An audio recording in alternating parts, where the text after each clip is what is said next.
জীবনে একবার সবার ফিল নেওয়া দরকার। টিস্যু দিয়ে রেখেছি মোছার জন্য। এটাকে ইংরেজি ভাষায় বলা হয় হট স্প্রিং ওয়াটার। এইটা একদম আলাদা লেভেলের। বৈষ্ণব দেবী মাতা টেম্পল দর্শন করলাম। এখানে দেখতে পাচ্ছেন এখন রিভার রাফটিং হচ্ছে। আনন্দ, এটাই আনন্দ। যদি একটু বার্গারিং করে তাহলে কিন্তু অনেকটা কমে হয়ে যায়। এই হচ্ছে আমাদের মানালির বাসস্থান, -8 ডিগ্রি। আর এই হচ্ছে মানালির মাল রোড। ছোট্ট একটা গলি আছে, দেখতে পাবেন 200, 250, 100। ওপরে রয়েছে অঞ্জনি মহাদেব। সেই মহাদেবের মন্দিরে এখন নাকি বরফ জমতে শুরু হয়ে গিয়েছে। আমরা অটল টানেল দিয়ে ক্রস করে বাইরে বেরোলাম। আমরা আমাদের ড্রাইভার দাদাকে বললাম যে দাদা একটু দাঁড়ান, এখানে এইরকম গাড়িতে করে যাওয়া যায়, ঘোরা যায়, জিপ লাইন রয়েছে, তার সাথে আরো কিছু অ্যাক্টিভিটি রয়েছে। তো এই জিনিসগুলো যদি না করলাম আমরা, তাহলে আর জীবনে কি করলাম? 11,500 ফিট উচ্চতা। গরম চা হাতে করে নিয়ে ধরে দাঁড়িয়ে আছি, কিন্তু একটু গরম বলে মনে হচ্ছে না। আর সেই অভিজ্ঞতা মোটামুটি আমার সারা জীবন মনে থাকবে। বরফের ঠান্ডা হাওয়ার শিহরণ, চারপাশে পাহাড়, এই অনুভূতি বলে দেয় আমরা এখন আছি মানালিতে। এই ট্রিপে আছে গর্জন করা নদীতে রিভার রাফটিং, বরফের সাথে খেলাধুলো, রাতের এক দুর্দান্ত পাহাড়ি হোটেলে স্টে, মানালির মল রোডের কোলাহল থেকে শান্ত হিড়িম্বা দেবী টেম্পল। তো আমি সিংহমামায় নাম দেবো একে। আর আপেল বাগানে গিয়ে নিজের হাতে আপেল ছোঁয়ার আনন্দ। এখানে কিভাবে গাছের মধ্যে আপেল পাড়া হচ্ছে সেটা দেখুন। এটা শুধু ভ্রমণ নয়, এটা অ্যাডভেঞ্চার, ঠান্ডা হাওয়ার পাহাড়ি অনুভূতির গল্প। এই গল্পটা শুরু হয়েছিল হাওড়া স্টেশন থেকে সন্ধ্যে 7:15 অমৃতসর মেল ধরে। নেতাজি এক্সপ্রেসের টিকিট না পেয়ে এই অমৃতসর মেলে আমরা ক্যান্টনমেন্ট হয়ে পৌঁছেছিলাম কালকা রেলওয়ে স্টেশনে। তারপর সকাল 6:20 টয় ট্রেন ধরে একদম সিমলাতে। তারপরে সিমলাতে একদিন স্টে করে টোটাল সাইট সিন করে পরদিন কুফরি ঘুরে পৌঁছে যাই কাশোলে। আজ শুরু মানালির বরফ দেখার পর্ব এবং অন্তিম পর্ব, যেখানে থাকবে আগামী দিনের মানালি ভ্রমণের ফুল ইনফরমেশন। এবং তার সাথে আগের পর্ব দেখার জন্য অনুরোধ রইল।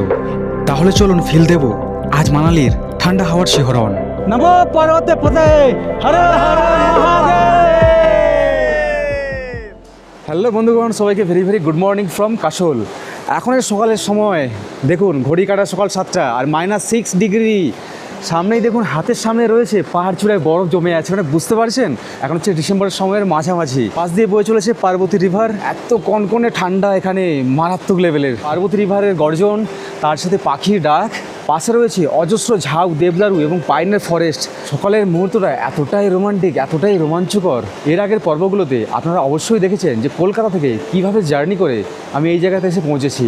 এই খরস্রোতা পার্বতী রিভারের পাশেই আমাদের হোটেলের একটা সুন্দর জায়গা করা আছে বসার জন্য, যেখানে খাওয়া দাওয়া করা যায়, তার সাথে বসে সময় কাটানো যায়। আর আশেপাশের নাজারা দেখুন কি সুন্দর। এখন আমাদের যে হোটেল রুমটা আছে সেই রুম টুটা আরেকবার আপনাদেরকে করিয়ে দিই। সুন্দর একটা রুম দেখতে পাচ্ছেন। এখানে রয়েছে একটা সুন্দর একটা বেড, দুটো বালিশ, একটা হচ্ছে ইউনিক সাইজের বালিশ, এরকম লাইটের ব্যবস্থা রয়েছে, ওয়ালগুলো কিছুটা এই ধরনের। আর এখানে রয়েছে একটা টেবিল, দুটো চেয়ার। বাথরুমটা দেখুন কতটা সুন্দর। এরকম কমোড আছে, এরকম বেসিন, আয়না, গিজার, এখানে শ্যাম্পু, বডি ওয়াশ, তার সাথে একটা শাওয়ারের অপশন রয়েছে। রুমের উইন্ডো খুললেই বাইরের সুন্দর দৃশ্য হাতছানি দেয়। এখানে আমাদের ব্যাগপত্র রেডি, কারণ একটু পরেই আমরা খাওয়া দাওয়া করে এখান থেকে চেক আউট করে আমরা বেরিয়ে যাব একদম মানালির উদ্দেশ্যে। আর তার আগে আজকে সারাদিনে হবে কাশোলের সাইট সিন, তার সাথে কুল্লুর সাইট সিন, ইত্যাদি ইত্যাদি আরও অনেক কিছুই। আর এত সুন্দর একটা লোকেশনে, এত সুন্দর ওয়েদারে এই রকম জায়গাতে থাকা, এটা একমাত্র সম্ভব হয়েছে আজকে আমি যেই এজেন্সির মাধ্যমে এখানে এসেছি তার জন্যই। ডেসক্রিপশনে কন্ট্যাক্ট ডিটেলস দেওয়া থাকবে। এখানে ঠান্ডা এতটাই ভয়ঙ্কর, গ্লাভস ছাড়া ঘোরা যাচ্ছে না। আর এখানে আরেকটা জিনিস যেটা আমি ফিল করছি এখানে এসে, এখানে অত্যাধিক ঠান্ডার জন্য না, এখানে অনেক দূর দূর থেকে মানুষ ঘুরতে আসে, বেশিরভাগ এইসব জায়গাতে ফরেনাররা ঘুরতে আসে। তো এখানে বাথরুমে দেখলাম যারা মানে টয়লেট করে যারা হচ্ছে ধুতে ভয় পান, তো তাদের জন্য টিস্যু দিয়ে রেখেছে মোছার জন্য। যেহেতু হচ্ছে আমরা বাঙালি, তো বাঙালিরা তো এইসব জিনিসে অভ্যস্ত না, তো এই জিনিসটা কোথাও না কোথাও আমার একটু আলাদা রকম একটা ফিল দিচ্ছে আর কি। পাশে দেখুন নদী, এত সুন্দর এখানে গর্জন না। তো চলুন নিচের দিকে নামা যাক। আর এখানে কিন্তু খাওয়া দাওয়ার যে সিস্টেম আছে সেটা কিন্তু সকাল 9টার পর থেকে, মানে 9টার সময় এখানে যে কিচেন আছে সেটা হচ্ছে ওপেনিং হয়, তারপরে এখানে খাওয়া দাওয়া হবে, তারপরে এখান থেকে চেক আউট করে এখান থেকে আমাদের গাড়িতে করে বেরিয়ে যাওয়া হবে। কিন্তু আমাদের গাড়িতে আমাদের সময় দিয়েছে সকাল 9টার সময়। তো সেই জন্য রিকোয়েস্ট করলাম যে সকালের সময় যদি কোনো খাবার মানে যেটা তাড়াতাড়ি হয়ে যায় সেটা যদি বানিয়ে দেওয়া যায় আমাদের জন্য, তাহলে সুবিধা হয় আমাদের এখান থেকে বেরোতে। আমরা এখানে বললাম যে স্যান্ডউইচ বানিয়ে দিন, ওটাই হচ্ছে সবথেকে কম সময় লাগে এখানে বানাতে, তো ওটাই হচ্ছে বানিয়ে দেবে। আমাদের হোটেলের সামনে এই জায়গা দিয়ে নিচে নামার রাস্তা রয়েছে একটা, এরকম পাথরের রাস্তা, একদম চলে গেছে পার্বতী রিভারের পাশেই। আর এখানে যে নুড়ি পাথরগুলো আছে না, শেপটা দেখেছেন তো, জাস্ট অসাধারণ। ভাবছি কয়েকটা এরকম বাড়িতে নিয়ে যাই। I love Kasol. মন না চাইলেও এইবারে কাশোলকে বিদায় দেওয়ার পালা। দূর থেকে ডাক এসেছে, ব্রেকফাস্টও রেডি। কাজে রিভার থেকে হাজির হলাম খাওয়ার টেবিলে। গরমাগরম স্যান্ডউইচ হাতে পার্বতী নদীর সাথে ইচ্ছাকৃতভাবেই একটু সময় দিলাম। এবং তারপরে লাগেজ নিয়ে সোজা একদম চেক আউট। তবে যাওয়ার আগে আরেকবার কিছু স্মৃতি ভিডিও রূপে ক্যামেরাবন্দি করলাম। যাওয়ার আগে সব থেকে আকর্ষণীয় মুহূর্ত ছিল এই রিভার ক্রসিং ব্রিজটা, যেই ব্রিজটা 24x365 দিন এই রিভারের গর্জন উপভোগ করছে। এদিকে আমাদের ড্রাইভারেও এসে হাজির, কাজেই রওনা দিলাম মানালির গন্তব্যের দিকে। কিন্তু তার আগে কাসল সাইট সিন করতে হবে, তা না হলে এই যে কাসল ঘুরতে আসছি এটাই বৃথা। এই পার্বতী রিভার ভ্যালির সাথে পাহাড়গুলো এমনভাবে ঝুলে রয়েছে যেটাকে দেখলে রোমাঞ্চকর অ্যাডভেঞ্চার না বলে পারা যায় না। যাই হোক, এখন আমরা এসে পৌঁছে গেছি আজকে সাইট সিনে আমাদের প্রথম ধাপে মানিকারানে। আজ আমাদের কাসল সাইট সিনের মধ্যে সবার প্রথমে যে জায়গাটা রয়েছে সেইটা হচ্ছে যে গুরুদুয়ারা সাহিব মানিকারান। এই জায়গাটা পড়ছে মানিকারানের মধ্যে। আমরা যেমন বলি মন্দির, মুসলিমরা বলে মসজিদ, এটা হচ্ছে গুরুদুয়ারা, এটা হচ্ছে পাঞ্জাবিদের মানে জৈন ধর্মের মানুষজনদের মন্দির এটা।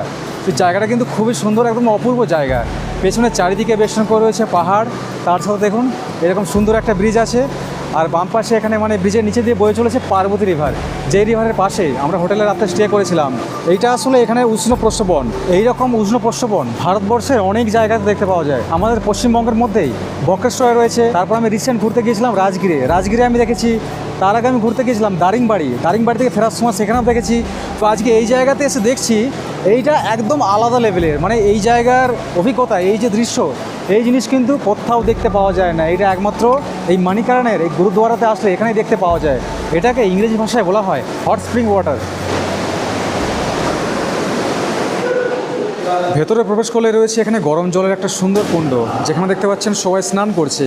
আসছি যখন একটু হাতটা দিয়ে দেখি, ও মাই গড, এই জলটা এতটাই গরম, কেউ যদি লাফ দিয়ে পড়ে না এখানে 5 থেকে 10 মিনিট সময় লাগবে, পুরো ফুল বয়েল হয়ে যাবে। এখানে স্নান করতে গেলে জুতো পরে নামা যায় না। ব্যাগপত্র মোটামুটি রাখার এখানে ব্যবস্থা মনে হচ্ছে আছে, খুব সম্ভব বাইরে কোথাও। ভেতরে এখানে জুতো জমা দিতে হয়। আর এইদিকে রয়েছে গুরুদুয়ারা। এখানে চারিদিকে কিন্তু সিসিটিভি ক্যামেরা লাগানো রয়েছে। এখানে সামনে এটা বসে খাওয়ানোর জায়গা।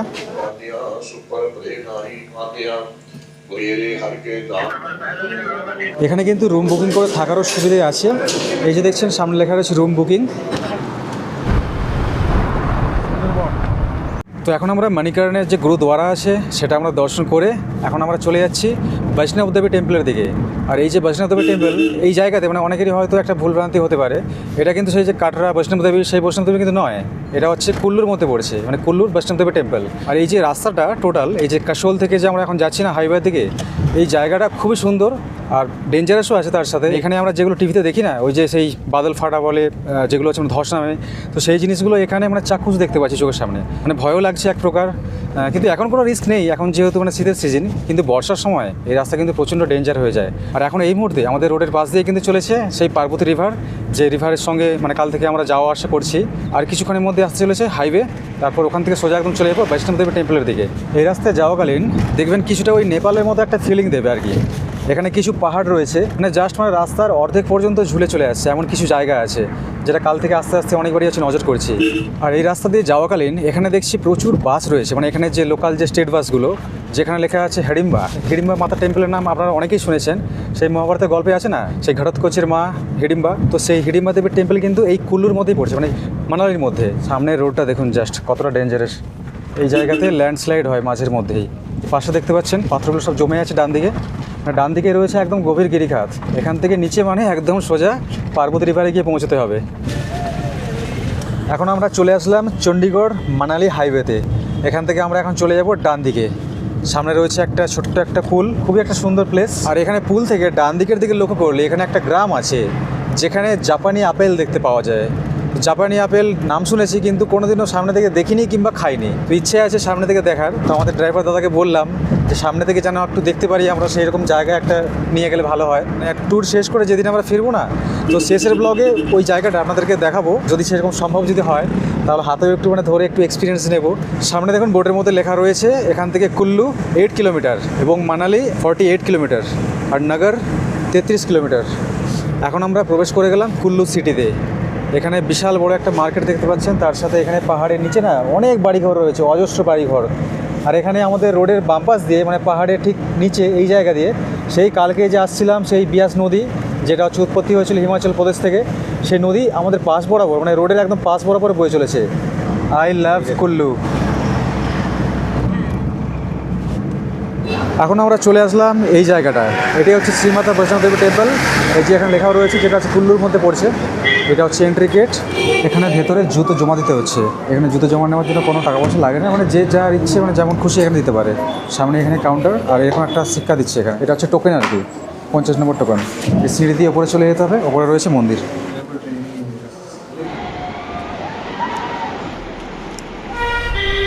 বৈষ্ণব দেবী মাতা টেম্পল দর্শন করলাম। আর ওখানে অনেকগুলো মন্দির আছে ছোটো ছোটো। ওখানে শিবের মন্দির আছে, শনিদেবের মন্দির আছে, লক্ষ্মী মন্দির আছে, সরস্বতী মন্দির আছে। তার সাথে আরও দেখলাম অনেকগুলো মূর্তি আছে ওখানে। আর এখানে পাশেই এই যে নদী দেখতে পাচ্ছেন, এটা হচ্ছে সেই ব্যাস নদী, যে নদী বরাবর আমরা আসছিলাম। এখানে দেখতে পাচ্ছেন এখন রিভার রাফটিং হচ্ছে। মানে আপনারা যদি মানালিতে ঘুরতে এসে যদি বলেন যে এখানে রিভার রাফটিং করবেন, তাহলে আগে রয়েছে কাউন্টার, সেই কাউন্টারটা একটু পরে দেখাবো আপনাদের। সেই যে রিভার রাফটিংয়ের সেই যে বোটগুলো আছে না, সেগুলো কিন্তু এই জায়গা দিয়েই পাস হয়। আর এই জায়গাটা হচ্ছে একটু সমতল জায়গা, আর ওই দিকটাতে রয়েছে অ্যাডভেঞ্চার। এই ব্যাস নদীর তীরে এখানে লাইন ধরে প্রচুর খাবারের স্টল রয়েছে, যেখানে সব কিছু পাওয়া যায়। মোটামুটি চা, ম্যাগি, কফি, এই লাইন বরাবর প্রচুর দোকান রয়েছে। এখন আমরা এই যে জায়গাটায় আসছি না, এখান থেকে রিভার রাফটিং হয়, তার সাথে এখান থেকে প্যারাগ্লাইডিং হয়। রিভার রাফটিংয়ের জন্য কোথাও যাওয়ার দরকার নেই, পাশে এখানে টিকিটের কাউন্টার, এই ধরনের ছোটো ছোটো কাউন্টারগুলো এখানে হয়। এখানে টাকা পে করে পাশে এখানে দেখতে পাচ্ছেন এই যে ছোটো ছোটো বোটগুলো দাঁড়িয়ে আছে, এগুলো নদীতে করে এগুলো হচ্ছে নিয়ে যায়।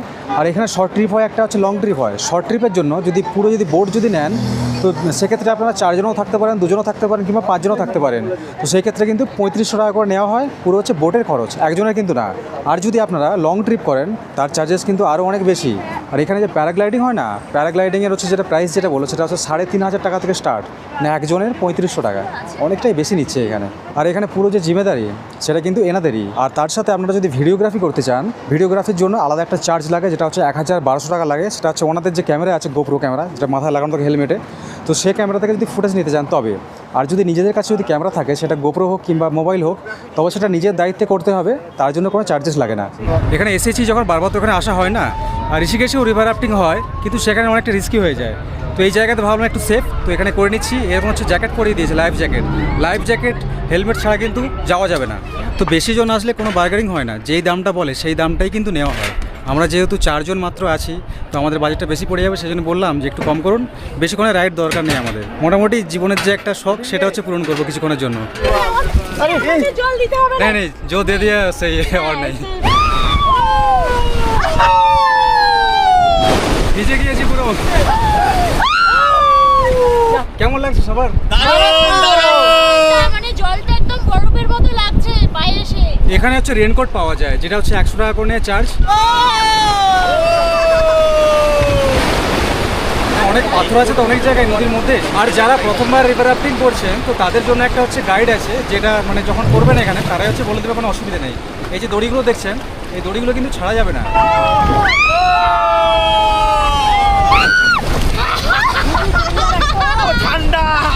এই হচ্ছে আমাদের পাইলট দাদা, হাই কর দো। যারা হচ্ছে অ্যাডভেঞ্চার পছন্দ করেন, যারা এরকম রিভার রাফটিং আগেও করেছেন, যারা সাঁতার জানেন, একমাত্র তারাই আসুন। বড় বড় পাথরগুলো দেখতে পাচ্ছেন, এখানে আটকে যাচ্ছে, মানে বুঝতে পারছেন, আনন্দ, এটাই আনন্দ। এই জায়গাতে এসে শেষ হলো আমাদের রিভার রাফটিং। এটা হচ্ছে আমাদের শর্ট ট্রিপ ছিল, মোটামুটি 15-20 মিনিটের মতো রাফটিং করালো। বেশ দারুণ অভিজ্ঞতা, বেশ ভালোই লেগেছে। আর এখান থেকে আমাদেরকে গাড়ি নিয়ে চলে যাবে আবার আর কি। এখানে পাশে গাড়ি দাঁড়িয়ে রয়েছে, মানে আমাদের বোট, এবং আমাদেরকে যেই জায়গা থেকে আমরা শুরু করেছিলাম রাফটিং, সেই পয়েন্টে নিয়ে গিয়ে আবার ছেড়ে দেবে।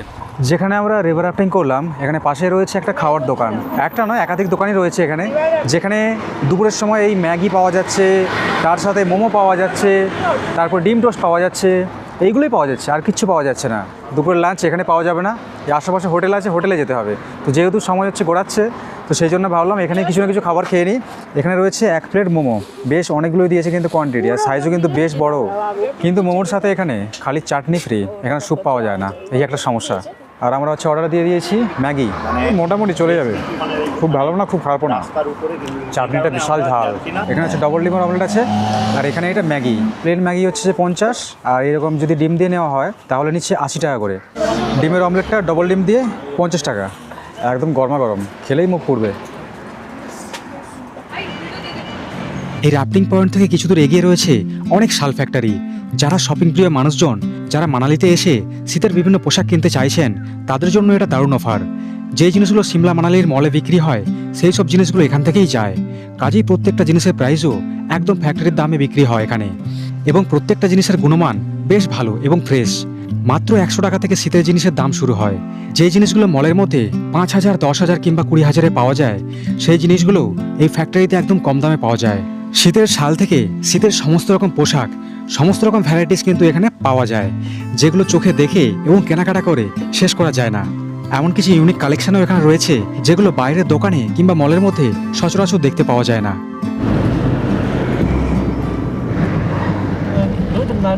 এখন যে জায়গাটা এসে দাঁড়ালাম, এইটা হচ্ছে সেই জায়গা যেখান থেকে শুরু হয় প্যারাগ্লাইডিং, কিংবা এখানের আরেকটা অ্যাক্টিভিটিস রয়েছে, সেটা হচ্ছে এরকম দেখুন বেলুন আছে একটা এখানে, এরকম বেলুনে করে এখানে উড়িয়ে নিয়ে যাওয়া হয়। পাশেই রয়েছে রিভার, মানে একদম রিভার সাইডেই এটা হচ্ছে করানো হচ্ছে অ্যাক্টিভিটিসটা। একটা গ্যাস আছে যেটা জ্বলছে, আগুন জ্বলছে নিচে, তো ওই গ্যাস দিয়ে বেলুনটাকে এইভাবে ফুলিয়ে রেখেছে। আর এখানে মোটামুটি 3জন 4জন করে যাওয়া যায় একসাথে। তো এমনি নর্মালি বলছে এখানে 1500 টাকা করে নেয়, মানে এক একজনের। বার্গারিং যদি করা হয় না, যদি 3জন 4জন যদি আসেন, যদি একটু বার্গারিং করেন, তাহলে কিন্তু অনেকটা কমে হয়ে যায়। আর এই মানালিতে এখানে কিছু কুকুর আছে, যেগুলো হচ্ছে পাহাড়ি কুকুর। এরা এতটা মানে সুন্দর না, দেখতেও যতটা সুন্দর, গায়ে লোমগুলো দেখেছেন তো, লোমের সাইজ প্রায় 2 ইঞ্চি করে হয়ে যাবে। এখান থেকে মানালি এখনও 14 কিলোমিটার। এরপর যত মানালির দিকে এগোচ্ছি, ততই চেঞ্জ হচ্ছে পাহাড়ের রূপ, ঠান্ডার পরিমাণ এবং বিকেলের আলোটাও। এই বেলুনগুলোকে আসলে বলা হয় হট বেলুন। এরও একটা নির্দিষ্ট সময় রয়েছে, যতক্ষণ না সন্ধে হয় ততক্ষণ এগুলো উপরে উঠতে দেখতে পাওয়া যায়। এরপর ধীরে ধীরে হালকা অন্ধকারে স্পষ্ট হতে থাকলো মানালির রোতাং সহ সাদা বরফে ঢাকা পর্বতশৃঙ্গগুলো, এবং কিছুক্ষণের মধ্যে সন্ধে হওয়ার সাথে মানালির মাল রোড পার করে পৌঁছে গেলাম আমাদের বাসস্থানে। বিকেল 5:30।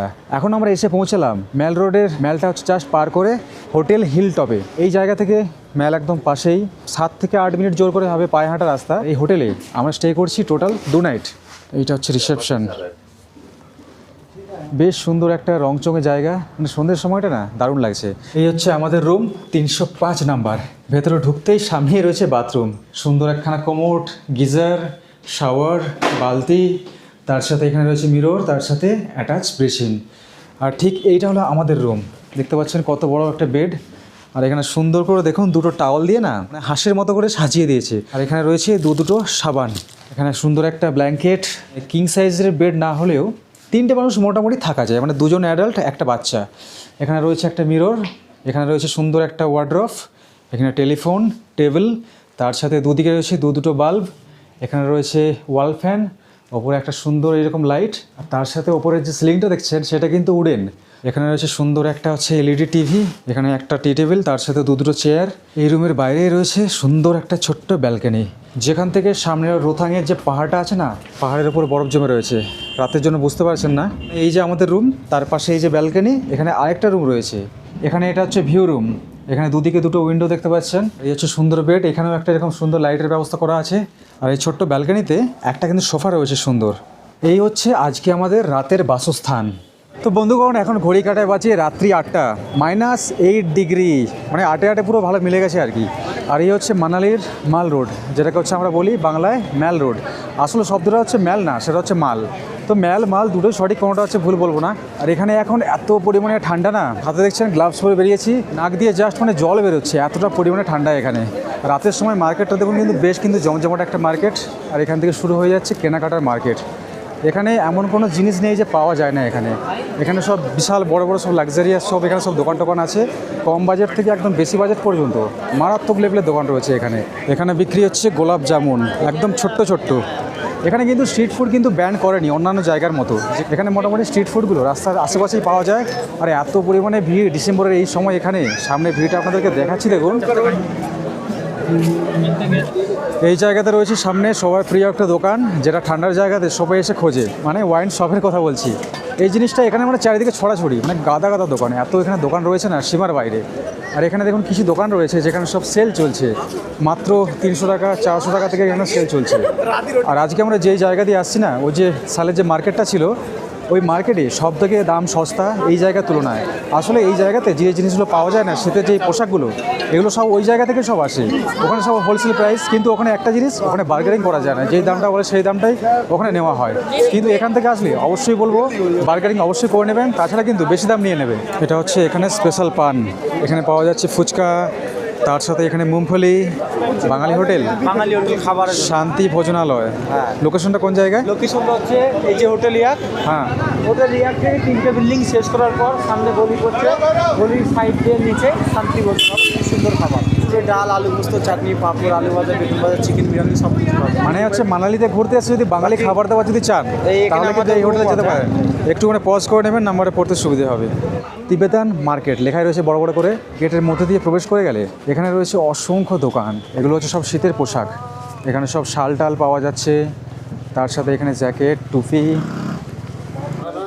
এই তিবেতান মার্কেটের মধ্যে ছোট্ট একটা গলি আছে, দেখতে পাবেন। এই গলির আশেপাশে এত অজস্র দোকান আছে না।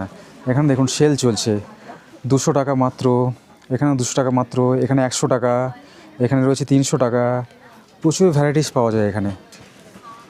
এখানেও দেখুন 200, 250, 100। এখানে শীতের ড্রেস পোশাক যদি নিতে হয় তাহলে বলবো এর থেকে ভালো মার্কেট আর পাওয়া যায় না। মার্কেটটা খুব যে বড় সেরকম বলবো না। ভেতরে ভেতরে কয়েকটা গলি আছে, দেখতে পাচ্ছেন। এসব গলি দিয়ে গেলে অনেক দোকানপাট রয়েছে যেখানে কেনাকাটা করতে পারবেন। কোয়ালিটিগুলো কিন্তু বেশ ভালো। ঘড়ি কাটায় রাত্রি ঠিক 9:30।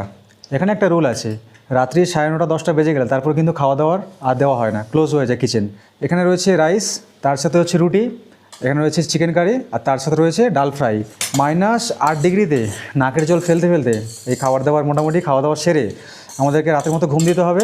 তারপর সকালবেলা ঘুম থেকে উঠে এখানে যে আশেপাশে যে মানালির যে সাইট সিনগুলো আছে সেগুলো করতে হবে। তো এখন কথা বাড়িয়ে লাভ নেই, খাওয়া দাওয়াটা সেরে নিই। সবাইকে টাটা, গুড নাইট, দেখা হচ্ছে কালকে সকালে।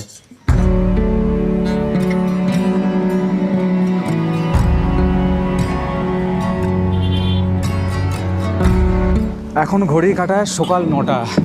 চলে আসলাম সকালের ব্রেকফাস্টে। সত্যি কথা বলতে সকালে এই সূর্যের আলোটা না বিভৎস সুন্দর লাগছে। ঠান্ডার জায়গায় ঘুরতে এসে আজকে আমাদের সকালের খাবারে দিয়েছে বড় বড় সাইজের 4টে আলুর পরাঠা, আর তার সাথে এখানে রয়েছে টক দই, আর এখানে রয়েছে আচার। এরকম ছোট্ট একটা কাপে করে, সুন্দর স্টিলের কাপে করে চা দিয়েছে। ও হো, চাটা কিন্তু খুব সুন্দর বানিয়েছে। সকালের খাবার দাবার খাওয়ার পর 9:30টার মধ্যে আমাদেরকে রেডি হয়ে এখান থেকে বেরিয়ে চলে যেতে হবে। অলরেডি আমরা রেডি হয়ে গিয়েছি। এখানে আমাদের হোটেল থেকে দুটো সাইডে পাহাড়ে বরফ দেখতে পাওয়া যাচ্ছে। সামনে যে পাহাড়টা দেখতে পাচ্ছেন যেখান থেকে সানরাইজ হয়েছে, এই দিকটা হচ্ছে রোহতাং। এখানে বসার জন্য এরকম দেখছেন সুন্দর হচ্ছে জায়গা করা আছে। ডান দিকে এইটা হচ্ছে গুরুদ্বারা। রাতের মানালিতে সর্বনিম্ন টেম্পারেচার ছিল -11 ডিগ্রি। এরপর আজ বেরিয়ে পড়লাম মানালি সাইট সিনে। আজ সারাদিন পাহাড়, নদী এবং বরফ নিয়ে পর্যবেক্ষণ। এখন ঠিক বাম পাশ দিয়ে বয়ে চলেছে বেয়াস নদী, যেটা সিমলা থেকে বেরিয়ে চণ্ডীগড় মানালি হাইওয়েতে দেখা পেয়েছিলাম আগের ভিডিওতে। এখন থেকে অলরেডি দেখা মিলতে শুরু করে দিয়েছে রোহতাং সহ বিভিন্ন পর্বতশ্রেণী, যার উপরে বরফ জমে রয়েছে। অল্প কিছুটা আসার পরে এই জায়গা থেকে দেখতে পাওয়া যাচ্ছে পাহাড়ের চূড়ায় বরফ, সাদা বরফের চাদর। এখানে আরেকটা জিনিস আপনাদেরকে শেয়ার করি, এখানে আপনারা যে ড্রেস পরে আসছেন না বাড়ি থেকে, মানে যে জ্যাকেট, গরমের কাপড় নিয়ে আসছেন, সেগুলো কিন্তু এই বরফের মধ্যে কাজ করবে না। ওখানে রয়েছে বরফের ঠান্ডা আবহাওয়া, তার সাথে রয়েছে কাদা, বরফ, মানে ভিজে গিয়ে শরীর খারাপ করার চান্স একদম 100% রয়েছে। এইরকম রাস্তার ধারে বেশ কিছু কাউন্টার রয়েছে যেখানে শীতের জামা কাপড়, মানে শীতের এখানে জ্যাকেট আছে যেগুলো পরে ওখানে বরফের মধ্যে অ্যাক্টিভিটিস আমরা করতে পারবো। তার সাথে জুতো নিতে হচ্ছে, যে জুতো পরে আসছি আমরা সেই জুতোতে কাজ হবে না। এইরকম কাউন্টার রয়েছে এখানে। এখানে দেখবেন লাইন ধরে এরকম অনেক জ্যাকেট আছে, মানে যার যেরকম কালার পছন্দ সেরকম কালার চুজ করে এখান থেকে নিতে পারবেন। আর তার সাথে এখানে রয়েছে জুতো। এখানে জুতো এবং ড্রেস এটা হচ্ছে একটা সেটের মধ্যে পড়ে। পুরো সেটের দাম নিচ্ছে এখানে 250 টাকা করে। মানে এখান থেকে আমরা নিয়ে যাব, ওখানে আমরা ইউজ করবো, তারপর এখানে এসে আবার এটাকে দিয়ে যেতে হবে। আজকে এই যে আমরা 3-4 দিন ঘুরছি না, আজকেই হচ্ছে সেই দিন। আজকে টোটাল জার্নিটা আমাদের মানে বরফের অ্যাক্টিভিটিসের উপর দিয়ে কেটে যাবে। আজকে বেশ কিছু জায়গা আছে, যেসব জায়গাগুলো আমরা সারাদিন ধরে আজকে ঘুরবো। মোটামুটি আজকে আমাদের সারাদিনের বরফের প্রোগ্রাম রয়েছে।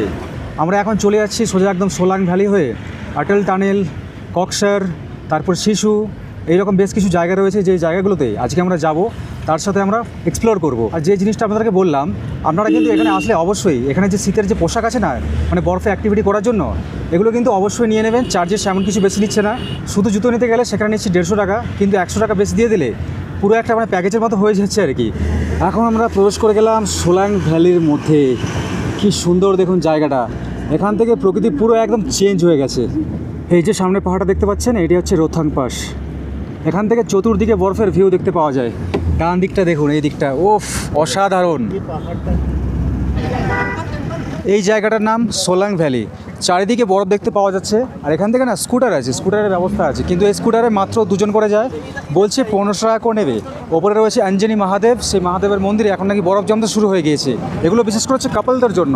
এই জায়গা থেকে অঞ্জনি মহাদেবের মন্দির যেতে সময় লাগে 10 মিনিট, আসতে 10 মিনিট, আর ওখানে 15 মিনিটের মতো সময় দেয়। তো এইটুকু টাইমের মধ্যে এত টাকা ইনভেস্ট করা এখনও সময়, যেহেতু বরফ দেখতে পাবো না এখন, তো সেই জন্য এই জায়গাটা হচ্ছে স্কিপ করে দিচ্ছি আমরা এখন, কারণ আমাদের হাতে অনেক সময় রয়েছে। আমরা এখান থেকে আটল টানেল হয়ে চলে যাবো হচ্ছে কক্সবাজার দিকে, ওখানে গিয়ে আমরা প্রচুর বরফ পাবো, প্রচুর ওখানে অ্যাক্টিভিটি করতে পারবো।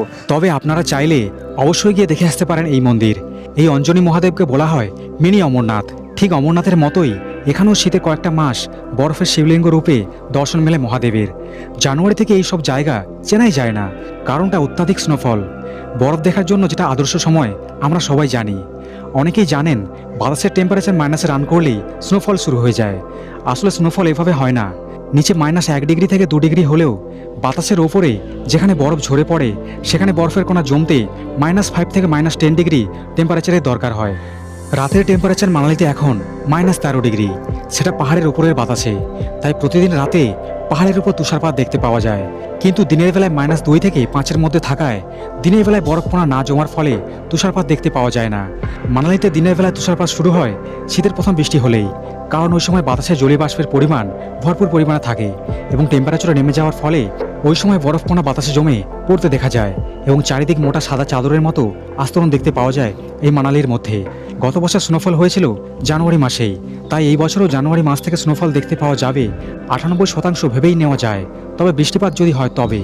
এখন আমি ক্রস করছি এশিয়া মহাদেশের সবথেকে বৃহত্তম টানেল, যার নাম হচ্ছে অটল টানেল, যেটা কানেক্ট করছে মানালির সাথে লাহুল স্পিতি ভ্যালিকে। দৈর্ঘ্যের দিক থেকে দেখতে গেলে 9 কিলোমিটারের থেকেও বেশি, 20 মিনিটের মতো হয়ে গেল আমরা অটল টানেল দিয়ে ক্রস করে বাইরে বেরোলাম। আর বাইরে বেরোতেই দৃশ্যটা দেখুন খালি, মানে টানেলের ওই প্রান্ত আর এই প্রান্ত একদম মানে বিপরীত। সামনের পাহাড়টা দেখুন, জাস্ট ওয়াও। এইবারে কিন্তু সত্যি সত্যি মনটা ভালো করতে শুরু করেছি। এইবারে একটা ব্রিজ আসছে, যে ব্রিজ আমরা ক্রস করতে চলেছি। চোখ জোড়ানো দৃশ্য। রোথাংলা 27 কিলোমিটার। এখন আমরা চলে যাচ্ছি সোজা একদম এখান থেকে কক্সবাজারের দিকে। কক্সবাজারে রয়েছে মারাত্মক লেভেলের বরফ, ওখানে রয়েছে স্নো অ্যাক্টিভিটি। এই জায়গা থেকে শিশু যেতে হলে তার রাস্তা চলে যাচ্ছে বাম দিকে, মানে বাম দিকে হচ্ছে শিশু আর ডান দিকে হচ্ছে কক্সবাজার, মিনি কাশ্মীর।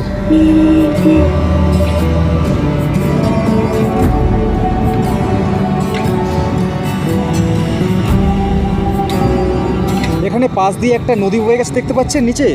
এই নদীর অর্ধেক হচ্ছে জল রয়েছে আর অর্ধেক হচ্ছে বরফে পরিণত হয়েছে, আর তার সাথে বেশ কিছু ছোট ছোট ওয়াটারফলস রয়েছে যেগুলো এই পাহাড় থেকে নিচে নেমে আসছে পাহাড় বেয়ে। সেইগুলো পুরো একদম জমে পুরো বরফ হয়ে গেছে। এটা হচ্ছে আমার গুগল ম্যাপ। এখানে অনেকে বলে এখানে নাকি জিপিএস কাজ করে না, এখানে নেটওয়ার্ক কাজ করে না। মোটামুটি কলিংয়ের জন্য নেটওয়ার্ক এখনও রয়েছে 2 পয়েন্টের মতো। এখানে 4G ধরছে, আর চারিদিকে দেখুন জমে রয়েছে এখানে বরফ। একবার বাইরেটা দেখুন, একবার আমার মোবাইলের স্ক্রিনটা দেখুন, চারিদিকে এখানে বরফ জমে রয়েছে। আর এখানে যে নদীটা দেখতে পাচ্ছেন, এই নদীর নাম হচ্ছে চিনাব নদী। এই জায়গাটা থেকে এত সুন্দর দুর্দান্ত ভিউ। আমরা আমাদের ড্রাইভার দাদাকে বললাম যে দাদা একটু দাঁড়ান, এখানে যে চিনাব রিভার আছে, এই রিভারের সঙ্গে কয়েকটা সেলফি নিই, তার সাথে আশেপাশের যে পাহাড়ের যে এই যে পরিবেশ, এই যে বরফ, তার সাথে একটু মজা নিই। কারণ এর আগে আমরা যেই জায়গায় যেতে চলেছি সেইটা হচ্ছে এই হাইওয়ে ধরে একদম সামনের দিকে, যেখানে রয়েছে আরও রাশি রাশি পাহাড়, মানে যেখানে বরফ জমে রয়েছে। এই জায়গা থেকে কিছু জলধারা আছে, যেটা আপনাদেরকে আমি হালকা করে জুম করে দেখাচ্ছি। এখানে জলগুলো নিচের দিকে আসছিল এই নদীতে, আসার আগে এখানে বরফে পরিণত হয়েছে। আর এখানে সামনে রয়েছে দেখতে পাচ্ছেন জিপ লাইন, যেখান থেকে হচ্ছে জিপ লাইনে করে নদীর ওই পার থেকে একবার এই পার, মানে যাওয়া এবং আসা। এখানে একটা টিকিট প্রাইস রয়েছে, তার সাথে এখানে একটা কাউন্টার রয়েছে। নিচের রাস্তাটা চলে গেছে কেলংয়ের উদ্দেশ্যে, আর আমরা এখন প্রবেশ করে গেছি কক্সবাজারের মধ্যে। এই যে দেখুন লেখা রয়েছে ওয়েলকাম টু কক্সবাজার। জায়গাটা খুবই একটা সুন্দর, এরকম একটা ব্রিজ রয়েছে, তার সাথে পাশে রয়েছে সেই বিখ্যাত চেনাব নদী। দেখছেন নদীর সাইডে এখানে সব বরফ জমে রয়েছে। এখানে খাবার দাবার বলতে এখানে ম্যাগি পাওয়া যায়, যে দেখতে পাচ্ছেন দোকানগুলো, এইগুলো সব হচ্ছে এখানে ম্যাগি পয়েন্ট। রোডের মধ্যে দেখুন জল বরফ হয়ে জমে গেছে। তো ফাইনালি আমরা ভালো করে অ্যাক্টিভিটি ড্রেস আমরা পরে নিয়েছি। পাশে রয়েছে এখানে বরফ, ওপরে প্রচুর ঠান্ডা।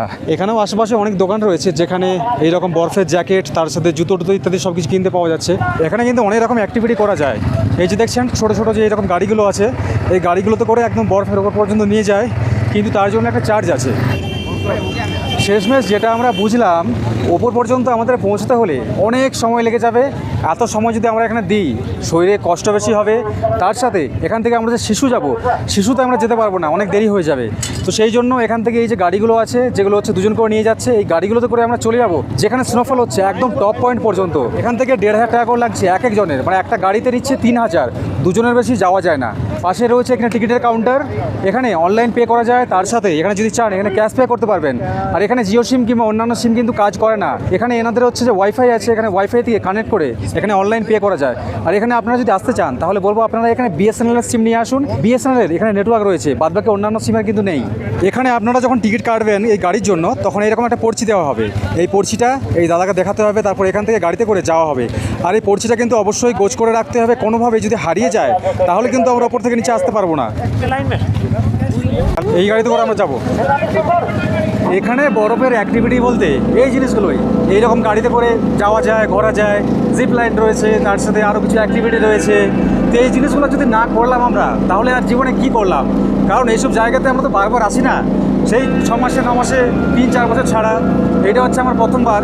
তো এইবার থেকে ভাবছি প্রত্যেক বছর একবার করে আসবো। এই গাড়িতে করে টোটাল 3 জন যাওয়া যায়। এই যে রয়েছে আমরা 2 জন, আর তার সাথে রয়েছে আমাদের যে গাড়ি চালক দাদা। ভাই আপনার নাম কি? সাহিল। मेरा शुभंकर, दोनों का एस से। रोड कंडीशन भीषण खराब, ऑफ रोड है।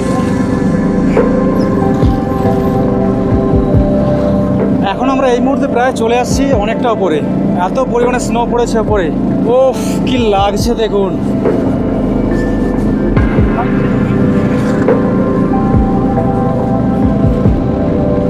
এই জায়গাতে আমাদের নামিয়ে দেবে।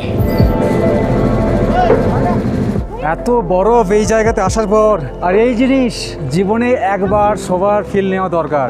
এখানে বরফের টুকরো আছে একটা, একদম ঝুড়ি এই দেখুন, এই দেখুন। আমরা বাড়িতে বসে থাকি ভাবি বরফ খুব সুন্দর জায়গা, পাহাড় খুব সুন্দর জায়গা, খুব ভালো লাগবে, খুব মজা লাগবে। বরফের মধ্যে দিয়ে হাঁটা সব থেকে কঠিন এবং বিপজ্জনক। দুবার স্লিপ খেয়ে পড়ে গেছি আমি। হাতটা যাওয়ার সময় গ্লাভসটা ছিল, তা না হলে না রক্তাক্ত কাণ্ড হতো। ওপরে যদিও বরফ বেশি রয়েছে দেখতে পাচ্ছেন, কিন্তু ওপরে মানুষের সংখ্যা খুবই কম। এখানে 2 ধরনের বরফ আছে, একটা হচ্ছে ঝুরঝুরে বরফ, ওই বরফে তেমন কোনো রিস্ক নেই। আরেকটা বরফ রয়েছে, সেটা হচ্ছে যেখান দিয়ে জল বয়ে গেছে, সেই জলটা একদম পুরো ফ্রিজ হয়ে গেছে। তো ওই বরফটা ভয়ানক পরিমাণে পিছল। আমরা ফ্রিজে যে বরফ জমাই জল দিয়ে, তো সেই যে ফ্রিজের সেই যে বরফ, সেটা যেমন পিছল হয়, এখানে সেই বরফটা কিন্তু পিছল। এখন আমি যে জায়গায় আছি, এই জায়গার হাইট 11,500 ফিট উচ্চতা। হাঁপাচ্ছি রীতিমতো, বরফে নিঃশ্বাস নিতে খুবই কষ্ট হচ্ছে। এখানে আশেপাশে রয়েছে প্রচুর পরিমাণে বরফ, এটা হচ্ছে ঝুরঝুরে বরফ। দেখতে পাচ্ছেন কি অবস্থা? ভীষণ মজা যেমন হচ্ছে তেমনি কষ্ট হচ্ছে এখন। এটাই মনে হচ্ছে বরফের মধ্যে আমার শেষ শোয়া। এটা কোটি টাকা দিয়ে কেনা যায় না। এখন সূর্য আস্তে আস্তে করে ঢলে যাচ্ছে, যতটা তাড়াতাড়ি সম্ভব আমাদেরকে এখান থেকে বেরিয়ে যেতে হবে। নমো পার্বতে পতে, হর হর মহাদেব।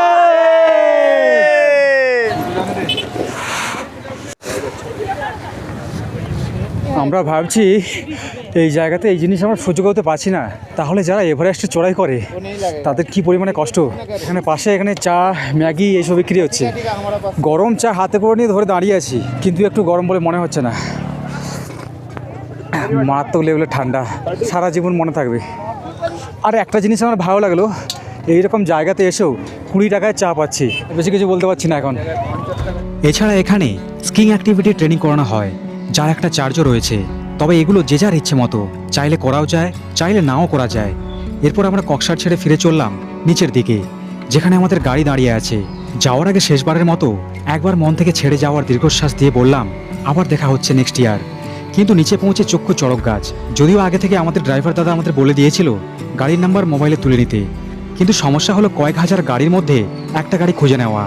আমরা যখন এসেছিলাম তখন গাড়ির সংখ্যা ছিল মাত্র কয়েকশো। এইরকম অভিজ্ঞতার সম্মুখীন সবাইকেই যে হতে হয় এটা বুঝতে বাকি রইল না। যখন খুঁজে পেলাম তখন পুরো 1 ঘন্টা কেটে গেছে। আসল সমস্যাটা, রোতাং পাসের পারমিশন গতকাল থেকে বন্ধ করে দেওয়ার জন্য সমস্ত টুরিস্টের গাড়ি এই একই জায়গায় ভিড় লাগিয়েছে। এরপর বেশ কিছুটা সময় কাটিয়ে আমরা অটল টানেলের সামনে দিয়ে সোজা রাস্তা ধরলাম। এরপরে আমাদের পরবর্তী ডেস্টিনেশন শিশু। এই শিশু জায়গাটা বেশ পপুলার। আর একটা জিনিস তো আপনাদের বলাই হয়নি, এই যে আমরা বরফ দেখার জন্য কক্সার এবং শিশুতে যাচ্ছি, এর জন্য একটা ছোট্ট চার্জ রয়েছে। সেটা পুরো গাড়ির জন্য এবং গাড়ির সাইজের উপর নির্ভরশীল। কমপক্ষে 4 জন জার্নি করলে এই খরচা খুবই নগণ্য। বেশ কিছুক্ষণ জার্নি করে এখন আমরা প্রবেশ করছি শিশুতে। আর এই শিশু হিমাচল প্রদেশের লাহুল এবং স্পিতি অঞ্চলের মধ্যে অন্তর্গত একটা সুন্দর গ্রাম। এখন আমরা চলে আসছি শিশুতে। শিশু হচ্ছে হিমাচল প্রদেশেরই, মানে এই মানালির একটা হচ্ছে খুবই একটা গুরুত্বপূর্ণ জায়গা। এখান থেকে জিপ লাইন হয়, পাশ থেকে এখানে রয়েছে জিপ লাইন, তার সাথে এখানে লাইন ধরে অনেক এখানে ম্যাগি পয়েন্ট রয়েছে, যেখানে ম্যাগির দোকান আছে, এখানে খাবার দাবার খেতে পারবেন। আর এখনের সময় যদি ঠান্ডার কথা বলি, -7 ডিগ্রির ওপরে কিন্তু ছাড়িয়েছে। এখানে আশেপাশে পাহাড়ের ভিউ দেখুন। শিশুতে আসলেও কিন্তু পাহাড়ে বরফ দেখতে পাওয়া যায়। আর পাশে এখানে রয়েছে কাউন্টার। জিপ লাইনের কিতনা লে রহে? 300। তো আপনারা যদি চান এখানে কাউন্টার থেকে এখান থেকে জিপ লাইনের জন্য এখান থেকে বুকিং করতে পারবেন। সেফটি নিয়ে যদি কোনো সমস্যা যদি থেকে থাকে যে জিপ লাইনে যাব, তাহলে বলবো যদি ভয় থাকে তাহলে এটাকে অ্যাভয়েড করুন। আর তাছাড়া এই যে দেখছেন এখানে সব দড়ি, এরকম সব বেল্ট, এগুলো সব দেওয়া রয়েছে। মানে একদম ফুল সেফটি করে এখান থেকে পাঠানো হয় নদীর ওই পার পর্যন্ত। মানে নিয়ে যাবে আবার নিয়ে আসবে, যাওয়া আসা মিলে 300 টাকা নিচ্ছে এখানে। তো আমার হিসেবে বলবো ঠিকঠাকই আছে, 300 টাকা এমন কিছু একটা বেশি না। জায়গাটা দেখুন কত সুন্দর। এই যে দেখতে পাচ্ছেন ওপরে যে কেবলগুলো আছে, এই কেবলে করে এই নদী পার করে আপনাদেরকে নিয়ে যাওয়া হয় ওই দিকে। ওখানে রয়েছে একটা ওয়াটারফলস, যে জায়গা পর্যন্ত যাওয়ার ব্যবস্থা রয়েছে। তারপর ওখান থেকে আবার এই জিপ লাইনে করে এই জায়গা পর্যন্ত চলে আসতে পারবেন। আর এখানেও কি ভয়ঙ্কর লেভেলে ঠান্ডা, গ্লাভস তো খুলতেই পারছি না হাত থেকে। শিশুর মূল আকর্ষণ হচ্ছে যে এখানে জিপ লাইন, তার সাথে শিশু ওয়াটারফলস। এখানে এই যে নদীটা দেখতে পাচ্ছেন, নদীর অপোজিটে রয়েছে এই জায়গাতে শিশু ওয়াটারফলস। আমি হালকা করে জুম করছি, দেখতে পাচ্ছেন এখানে খুব সুন্দর হচ্ছে জিপ লাইনের ব্যবস্থা আছে, একদম ফুল সেফটির সাথে। এখানে সেফটি বেল্ট দেওয়া হয়, তার সাথে কীভাবে আপনারা যাবেন, কীভাবে নামবেন, পুরোপুরি গাইড দেওয়া হয় একটা। চারদিকে রয়েছে এরকম বরফ। এখানে জিপ লাইনের অ্যাক্টিভিটি করার জন্য লাইন ধরে প্রচুর কাউন্টার রয়েছে। এরপর পাহাড় চূড়া রাতের বরফের হিমেল শিহরণ নিয়ে অটল টানেল পার করে ফিরে চললাম আমাদের হোটেলের রুমের দিকে। এবং আমাদের প্যাকেজের রাতের ইনক্লুড ডিনার খেয়ে ক্লান্ত শরীরে দিলাম একটা জমিয়ে ঘুম। বন্ধুগণ, সবাইকে very very good morning from Manali. আজকে মানালিতে আমাদের হচ্ছে দ্বিতীয় দিন। আশপাশটা কত সুন্দর লাগছে। তার সাথে হাতে হাজির হয়েছে সকালের গরম গরম ব্রেকফাস্ট। ব্রেকফাস্টে এখানে রয়েছে ম্যাগি, আর তার সাথে এখানে রয়েছে ডিমের পোচ। এটা হচ্ছে ডবল ডিমের পোচ। খাওয়া দাওয়া করে আমরা চেক আউট করে নেবো এখান থেকে। আর এখান থেকে আমরা একদম চলে যাবো আজকে সাইট সিনের উদ্দেশ্যে। আজকে দেখার মতো অনেকগুলো জায়গা আছে, বিভিন্ন জায়গাতে আজকে ঘুরবো, তারপরে একদম চলে যাবো আজকে রাত্রে স্টেশনে। আজকে রাত্রে আমাদের ট্রেন আছে কালকা থেকে একদম হাওড়া পর্যন্ত, কালকা মেল। তার আগে যতগুলো জায়গা আজকে সারাদিনে মানে দিনের আলো থাকতে কভার করতে পারবো, প্রত্যেকটা জায়গা আপনাদেরকে শেয়ার করবো। এখন আমরা চলে আসলাম ওল্ড মানালিতে। এটা হচ্ছে আপার পয়েন্ট। এখানে একটা বড় সড়ো মার্কেট রয়েছে। তার সাথে এখানে আমাদের আসার কারণ, এখানে রয়েছে হিড়িম্বা দেবীর টেম্পল। হিড়িম্বা দেবীর টেম্পলের সঙ্গে এখানে রয়েছে ঘটোৎকচের মন্দির, যেটা হচ্ছে হিড়িম্বা দেবীর পুত্র ছিল। এখানে আসলে চারিদিকে এরকম দেবদারু গাছ দেখতে পাবেন, পাইন গাছের দেখাই নেই এখানে। ডান দিকের এই যে রাস্তা দেখতে পাচ্ছেন, এইটাই হচ্ছে মন্দিরে যাওয়ার গেট, যেখানে লেখা রয়েছে হিড়িম্বা দেবী টেম্পল। আর এখানে আসলে কিন্তু দেখতে পাবেন এইরকম যেগুলোকে পাহাড়ি গাই বলা হয়, মানে চমড়ি গাই যেগুলোকে আমরা বলি বাংলাতে। বেশ কিন্তু সুন্দর সিংগুলো, দেখেছেন তো? কিতনা কাকে লাগে ভাইয়া? রাইডিং का 250 है भैया। 250। हाँ जी। কতক্ষণ সময় সেটা জিজ্ঞেস করলাম না, যেহেতু আমরা উঠছি না। তো আপনারা এখানে আসলে এটা আপনাদের চয়েস, যদি চড়তে চান তাহলে চড়তে পারেন। এখানে শীতের বেশ কিছু ড্রেস পোশাকের দোকানে রয়েছে দেখতে পাচ্ছি।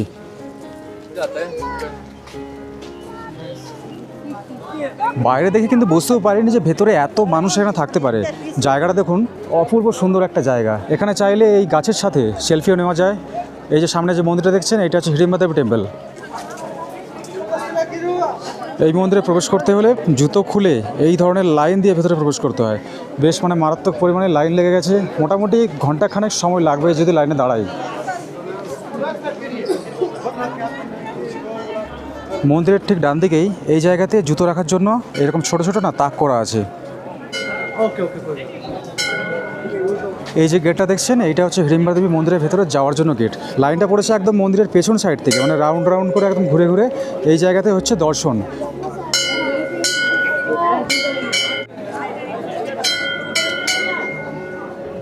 এই হিড়িম্বা দেবী টেম্পলে ঘুরতে এসে একটা সিংহের দর্শন পেয়েছি।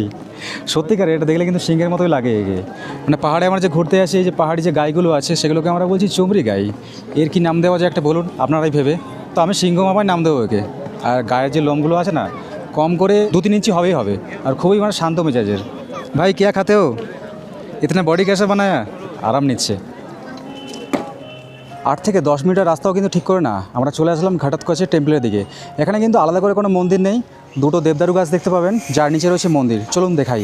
যেহেতু ঘটোৎকচ ছিলেন রাক্ষসগণের মধ্যে, যার জন্য এইরকম দেখবেন এখানে মহিষের শিং। এই যে দেখুন মন্দিরটা, এই জায়গার সঙ্গে মহাভারতের কানেকশন রয়েছে। এই যে ঘটোৎকচ ছিলেন আমাদের ভীম এবং হিড়িম্বা দেবীর পুত্র। এই জায়গাতে আপনাদেরকে একটা জিনিস দেখিয়ে দিই। এই যে দেখছেন ছোট্ট গেটটা, এটা হচ্ছে মেলার গেট। এখানে আপনারা সারা বছর যখনই আসবেন তখনই কিন্তু এরকম মেলা দেখতে পাবেন এখানে, যেখানে রয়েছে একটা নাগরদোলা, তার সাথে এরকম ছোট্ট বাচ্চাদের জন্য টয় ট্রেন, এখানে আরও অনেক অ্যাক্টিভিটিস আছে। একদম এই জায়গাতে এই ভিউয়ের মজা নিতে নিতে এইরকম নাগরদোলাতে আপনারা চড়তে পারবেন। এই জিনিসটা দেখালাম তার একটাই কারণ, এটা সারা বছর থাকে এখানে। আর তার সাথে যারা নাগরদোলাতে চড়তে পছন্দ করেন কিংবা এরকম টয় ট্রেনে চড়তে পছন্দ করেন, তাদের জন্য এই রকম পরিবেশে এটা একটা দারুণ অপশন হতে পারে। আচ্ছা, আজকের শেষ দিনে যে সাইট সিনগুলো ছিল না, তার মধ্যে ছিল হচ্ছে ওল্ড মানালি, হিড়িম্বা দেবী টেম্পল, বনবিহার, ক্লাব হাউস এবং বৌদ্ধ মনাস্ট্রি, যেখানে আমরা ছিলাম মানালিতে। এগুলো হচ্ছে আশেপাশের sightseeing, local sightseeing যেগুলো। তো যার মধ্যে হিড়িম্বা দেবী টেম্পলটা আমরা ঘুরে নিয়েছি। ওখান থেকে সামনে ছিল ক্লাব হাউস এবং বনবিহার। তো ওখানে ভেতরে এন্ট্রি করতে গেলে ওখানে 350 টাকা করে চার্জ লাগে। আমরা যেহেতু বাইরে থেকে কিছু দেখাতে পারতাম না, ওখানে গিয়ে কিছু ফায়দা ছিল না। তা না হলে আমাদের ড্রাইভার দাদা আমাদের বলেছিল একদম নিয়ে যাবে ওখানে, যদি আমরা করতে চাই তাহলে আমরা করতে পারতাম। তো আমরা বারণ করলাম যে চলুন, এখানে রাস্তায় কিছু সাইট সিন আছে, যে জিনিসগুলো আমরা আগের বার মানে যখন আমরা এসেছিলাম কাশোলে মানালির উদ্দেশ্যে, তখন আমাদের সন্ধে হয়ে গিয়েছিল। তো সেই সব জায়গাগুলো আমরা দেখতে পাইনি। তো সেই জন্য বললাম যে এখানে সময় নষ্ট না করে চলুন এখান থেকে বেরিয়ে চলুন, যে জিনিসগুলো আসার সময় দেখতে পাইনি সেই জিনিসগুলো এইবার আপনাদের দেখাবো। আপেল গাছ, এতদিন আমি জানতাম যে আপেল দেখতে হলে কাশ্মীরে যেতে হয়, কিন্তু আজকে মানালি থেকে ফিরে যাওয়ার সময় একটা আপেলের বাগান দেখতে পেয়েছি রোড সাইডে। তো সেই জায়গায় কিছুক্ষণ হচ্ছে দাঁড়ালাম। এখানে এই যে গাছগুলো দেখতে পাচ্ছেন সব আপেল গাছ, পাশে এখানে গাছ পুরো লাল হয়ে রয়েছে আপেলের। আর এখান থেকে দেখছেন সব আপেল সব সাপ্লাই হয়। এই যে সামনে এখানে দেখুন কত আপেল এখানে পাড়া রয়েছে। এই আপেলগুলো সব এখান থেকে প্যাকেটিং হয়ে সব সাপ্লাই হবে বিভিন্ন জায়গাতে। এই যে গাছগুলো দেখছেন সব হচ্ছে জাপানি আপেল। আর এই আপেলের কালার আর আমরা যে আপেল খাই তার কালার কিন্তু একদমই আলাদা। এখন দেখুন আমরা চলে আসলাম একদম আপেল বাগানের মধ্যে। মুখের সামনে এত রাশি রাশি আপেল ঝুলছে, বুঝতে পারছেন মানে কোন জায়গায় চলে আসছি, কতটা বড় বড় আর কতটা হচ্ছে সুন্দর। চারিদিকে কিন্তু মনে হচ্ছে যেন একটা কমলা লেবুর বাগান। গাছের মধ্যে একটাও পাতা নেই, শুধু রয়েছে রাশি রাশি আপেল। এই দিকটাতে দেখুন, এই দিকে পুরো থোকা থোকা আপেল হয়ে রয়েছে। চাইলে কিন্তু আমি এখান থেকে ধরে খেতেও পারবো, কিন্তু বারণ রয়েছে, কারণ এখানে আপেল বাগানের ভেতরে ঢুকতে গেলে পারমিশন লাগে। আমরা হচ্ছে পারমিশন নিয়ে তারপর এখানে আমরা আসছি। এখানে যদি আপেল পাড়া হয় কিংবা যদি খাই, আমরা যদি দেখাই না ভিডিওর মধ্যে, তাতে হচ্ছে সমস্যা হয়ে যাবে। अच्छा ये वाला एप्पल तो हमारा कोलकाता में नहीं मिलता है, कहाँ पे जाता है? দিল্লি যেতে হয় দিল্লি। এখানে কিভাবে গাছের মধ্যে আপেল পাড়া হচ্ছে সেটা দেখুন। একটা একটা করে কাঁচি দিয়ে কেটে ঝুড়ির মধ্যে করে পাড়া হচ্ছে। এখানে দু রকম অ্যাপেলের চাষ হয়। বাম দিকেরটা হচ্ছে আমাদের ইন্ডিয়ান অ্যাপেল, যেটা হচ্ছে আমরা খাই, আর ডান দিকেরটা একটা জাপানি। কিন্তু দুটোর মধ্যে অনেক তফাৎ রয়েছে। এটাকে দেখলে কিন্তু আপেল বলে মনে হয় না। যেহেতু আপেল গাছ হচ্ছে পর্ণমোচী গাছ, সেই জন্য এই শীতের এই সময় একটা গাছে কিন্তু পাতা দেখতে পাবেন না। কিন্তু আপেল গাছের পাতা কেমন হয় সেটা আপনাদেরকে দেখাচ্ছি। এই যে দেখুন, এগুলো হচ্ছে আপেল গাছের পাতা, এগুলো সব শুকনো হয়ে গেছে এখন। মানালি থেকে চণ্ডীগড় হাইওয়েতে বেশ কিছু জিনিস আছে যেগুলো আসার সময় অন্ধকার হয়ে যাওয়ার জন্য দেখতে পাইনি, যেগুলো ফিরে যাওয়ার সময় উপভোগ করছিলাম। যার মধ্যে বেশ কিছু পাহাড়ের ল্যান্ডস্লাইড জোন, রাস্তায় ঝুঁকে পড়া পাহাড়, বেশ কিছু টানেল এবং গিরিখাতের সৌন্দর্যও রয়েছে, যেগুলো গাড়িতে বসে দেখতে দেখতে চোখ লেগে গিয়েছিল। এখন আমরা যেই জায়গায় এসে দাঁড়িয়েছি এটা হচ্ছে নের চোখ। এখন ঘড়ি কাঁটায় বিকেল 4টের আশপাশ বাজে। এখানে একটা ধাবা আছে, ছোট্ট একটা ধাবা। তো এখানে খাওয়া দাওয়া করছি, দুপুরে খাওয়া দাওয়ার। আর যেহেতু এখন মানে বিকেল গড়িয়েছে, সেরকম ভারী খাবার খাচ্ছি না, ওই হালকা ফুলকা খাবার। মোটামুটি এখানে রুটি পাওয়া যায়, সমোসা পাওয়া যায়, চা পাওয়া যায়, ওই চানা টানা আরও মোটামুটি ফাস্ট ফুড টাইপের খাবার এসব পাওয়া যায় এখানে। খাওয়া দাওয়া করবো, খাওয়া দাওয়া করে একদম এখান থেকে আমরা সাইট সিন করতে করতে চলে যাবে একদম কালকার দিকে। আর যাওয়ার সময় সাইট সিন বলতে ওই রোড সাইডে যে জিনিসগুলো পড়বে না, আমরা গাড়ি দাঁড়াবে না কোথাও, কারণ প্রায় 6 ঘন্টা থেকে 7 ঘন্টা সময় লাগে মানালি থেকে একদম কালকা পর্যন্ত, একদম লং ডিস্টেন্স, 240 কিলোমিটারের আশেপাশে। ওই মোটামুটি যেতে যেতে যেটুকু দরকার সাইট সিন করছি, কোথাও ঘুমোচ্ছি। এখন আমি যে জায়গায় এসে দাঁড়ালাম, এই জায়গাটা হচ্ছে গোবিন্দ সাগর ঝিল। পাশের যে একটা ঝিল আছে দেখতে পাচ্ছেন, বড় একটা লেক রয়েছে এখানে। আর ওই পাশটা রয়েছে বিলাসপুর। এখানে সামনে থেকে পাহাড়ের দারুণ ভিউ দেখতে পাওয়া যায়, কিন্তু আমাদের এখানে আসতে একটু লেট হয়ে গেছে, যার জন্য মানে পরিষ্কার দেখাতে পারছি না আপনাদের। আর এখান থেকে ডান দিকে যদি যাওয়া যায়, এখান থেকে 10 কিলোমিটার মানে ব্রিজের নিচে দিয়ে এইদিকে রয়েছে নয়না দেবী টেম্পল, যেখানে পর্যন্ত যাওয়ার জন্য এখান থেকে বোটিংয়ের ফ্যাসিলিটি রয়েছে। বিভিন্ন পয়েন্ট আছে যেখান থেকে বোটিং করানো হয়। সামনে এই দিক থেকেও রয়েছে, ওই পার থেকেও রয়েছে, বিভিন্ন জায়গা থেকে। আর এখন আমি যেই জায়গায় দাঁড়িয়ে আছি, সামনে একটা ব্রিজ আছে, যে ব্রিজের নাম দেওয়া আছে ধরারসানি ব্রিজ। এই জায়গাতে এখন আসবেন না, এই গোবিন্দ সাগর যে ঝিলটা আছে, এই ঝিলটা এতটাই বড়, মানে বিশাল বড়। এই দেখুন এরিয়াটা দেখুন, এই ড্যামের সঙ্গে কানেক্ট হয়েছে সুতলেজ রিভার। আর বলা হয় এই ড্যামের মধ্যে এত পরিমাণে জল রয়েছে যে পাকিস্তান, পাঞ্জাব, হরিয়ানা সব ডুবে পুরো শেষ হয়ে যাবে যদি বাঁধটা ভেঙে যায়। এই বাঁধে এই জলটাকে প্রতিরোধ করার জন্য 80 টন পিতলের ব্যবহার করা হয়েছে, ভাবতে পারছেন? ঘড়ি কাঁটায় এখন রাত্রি 10:30 পৌঁছে গেলাম কালকা রেলওয়ে স্টেশনে। এখান থেকে আজকে আমাকে বাড়ি ফিরতে হবে। আজকের ট্যুর প্রোগ্রামে আমাদের পিক আপ লোকেশন ছিল সিমলা এবং ড্রপিং পয়েন্ট হচ্ছে যে চণ্ডীগড় কিংবা কালকা। তো আমাদের কালকা থেকে এখান থেকে ট্রেন রয়েছে রাত্রি 11:55 আশেপাশে, নেতাজি এক্সপ্রেস। আর তার আগে এই ট্রিপে আমাদের কত খরচ হয়েছে সেটা আপনাদের বলে দিই। আমরা আসছিলাম টোটাল 4 জন। 4 জনের ক্ষেত্রে আমাদের এক একজনের পার হেড খরচ পড়েছে মাত্র 9,000 টাকা করে। এই খরচ কিন্তু আপনারা কাস্টমাইজ করে কম বেশি করে নিতে পারেন। আমরা যেসব হোটেলে ছিলাম, আপনারা যদি ট্যুর এজেন্সির সাথে কথা বলে যদি এর থেকে যদি একটু কম্প্রোমাইজ করে যদি অন্য হোটেল যদি নিতে যান একটু কম প্রাইসে, তো সেই ক্ষেত্রে আরও 1,000 টাকা করে কম হয়ে যেতে পারে। আর 4 জনের পরিবর্তে আপনারা যদি 2 জন আসেন সেই ক্ষেত্রে খরচ পড়বে 24,500 টাকা। এবং যদি 6 জন আসতে চান তো সেই ক্ষেত্রে খরচটা পড়তে পারে 7 থেকে 8,000 টাকার মধ্যে। তাছাড়া আমাদের এক্সট্রা খরচগুলো সেগুলো আপনাদের বলে দিই। বেশ কিছু জায়গা আছে যেসব জায়গাতে আমরা সাইট সিন করার সময় কিছু এন্ট্রি ফিজ আছে, সেগুলো হচ্ছে আমাদের। আর তার সাথে দুপুরের যে লাঞ্চ সেটা কিন্তু এই প্যাকেজের মধ্যে কিন্তু ইনক্লুড না, ওটা নিজেদের প্রয়োজন মতো যেখানে খুশি আপনারা খেতে পারেন। আজকের এই যে 5 রাত্রি 6 দিনের ট্যুরটা করলাম, এই ট্যুরটা আমরা কমপ্লিট করলাম দ্য হেরিটেজ ট্রাভেলসের মাধ্যমে। যদি আপনারা এইভাবে ট্যুর বুক করতে চান তাহলে ডেসক্রিপশনের নাম্বার দেওয়া থাকবে, আপনারা অবশ্যই ফোন করে বুকিং করে নিতে পারবেন। তাহলে এই ছিল ভিডিওর একটা ছোট্ট ইনফরমেশন। যদি ভালো লেগে থাকে অবশ্যই লাইক কমেন্ট করতে ভুলবেন না। তাহলে দেখা হচ্ছে আপনাদের সাথে খুব শীঘ্রই নতুন কোনো জায়গায় নতুন কোনো ট্রিপে। সবাই ভালো থাকবেন, সুস্থ থাকবেন। সবাইকে টাটা, বাই বাই।